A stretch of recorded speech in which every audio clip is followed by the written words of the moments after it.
start of day 2. Still lots of action to come. Narain still has to get into the F1600, the MRF Formula car, and drive it, so that should be pretty interesting. But before we get to that, there's some two-wheeler action lined up for this track day, and Kartik's going to tell you all about it. Well, Renuka, yes, we have a big bike with us, and we've got the right person to test it. This is Dilip Rogers, his championship winner, and he's won an international championship as well.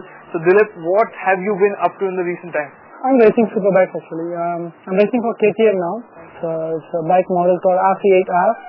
I'm racing a Malaysian championship and an European 2 or 3 rounds this year. Oh, that's very nice. Okay, so yeah, I'm racing for the past 6 years in big bikes. So you're definitely not worried in any which way about getting onto this bike and heading out onto the Chennai track? Yes, but this is the first time I'm riding a street bike. Okay, so now Dilip is going to head out onto the track and test out the CBR for us. Let's see what that brings up. First up was the Honda CBR 1000RR. It's better known as the Fireblade. The inline 1000cc motor pumps out 174 bhp, and since it weighs only 199 kilos, it's absolutely lethal.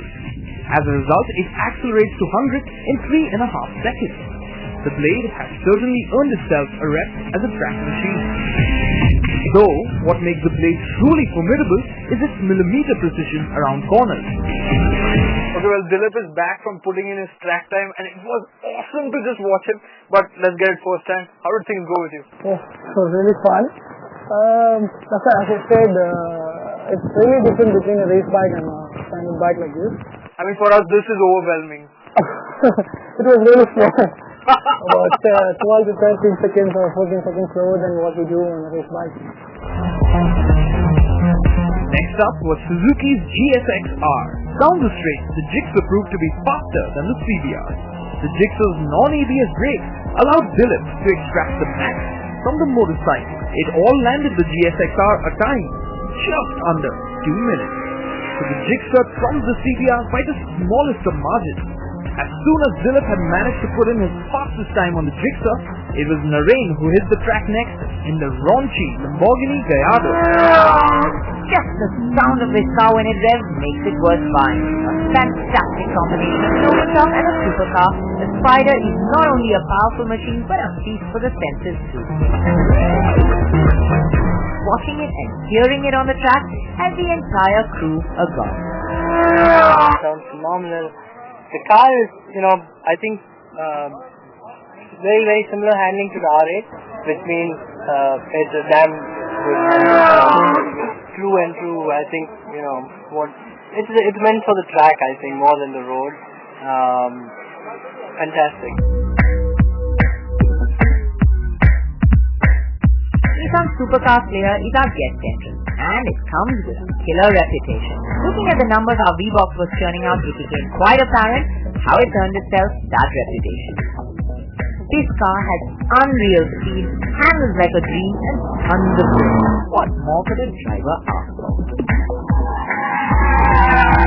It's unbelievable. First time I ever, pushing it this hard in the racetrack and shattering. Yeah, I was going to, it's a car to keep for sure, There's no two ways about it. Everything, I mean, it's a heavy car for sure, but, it just handles like a dream. Tons of grip. You can feel the G-forces. This is a very, very good piece of kit. I mean, Nissan has done a tremendous job. Very good.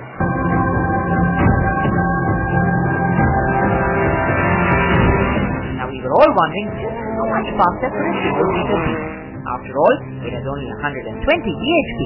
But the power to weight ratio is light, it's low to the ground, and it's set up for racing. The GT-R may have been faster down the straight, but the MRF car was almost 16 to 17 kilometers per hour faster on each corner. Narain, terribly hot day. How's it been out on the track? Yeah, the track is really dirty. I couldn't get a really good time out of the car. But undoubtedly the best single seater in our country for it's aimed at the kids, so it's become a generation ahead of what we had. So the MRF Formula 1600 is a great concept. I'm really just hoping that it's going to take off in a big way. By comparison, the Formula Asia car did in 1 minute 40 here, and this car has done a 1 minute 40 when I drove it in races. So it's up there. So after this you could progress to Europe if you're really good in this car, and then try and go all the way.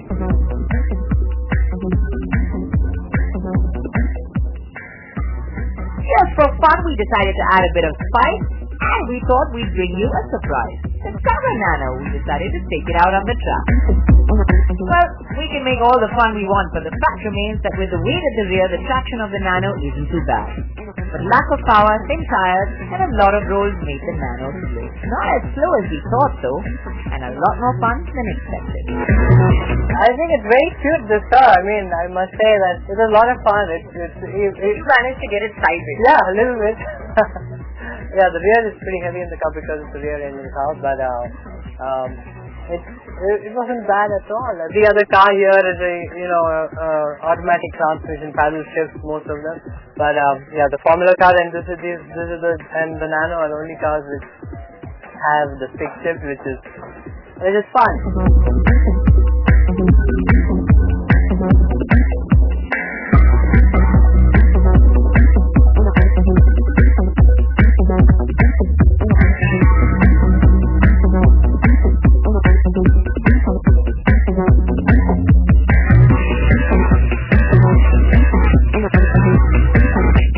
So, Narain, it's been the third year that we are doing this exercise now. I mean, what do you think of the lineup each year? I mean, it's been, I've been enjoying it so much. It's just a great day out for me, and to drive all these fantastic cars out here has been a real good experience. Every year, we always had good lineup of cars, I think, and we get the new ones every year. So I think it's getting better. It's getting better, yeah, for sure. So you've enjoyed quite a few of these cars. Now, if you had to take your pick, now obviously the actual real racing car has done its bit on the track, given us great timing. But if you had to pick a road car, which one would you pick? Which was your pick of the lot? Just the sheer fun factor, I think it's the 370Z, and of course the Lamborghini for its sound, and that's a great engine. But I think end of the day you have to choose the fastest, and it's the GT-R. So there's nothing which comes even close to it. And I mean, they've put an incredible piece of mission together and done a super job, and it's fantastic to drive.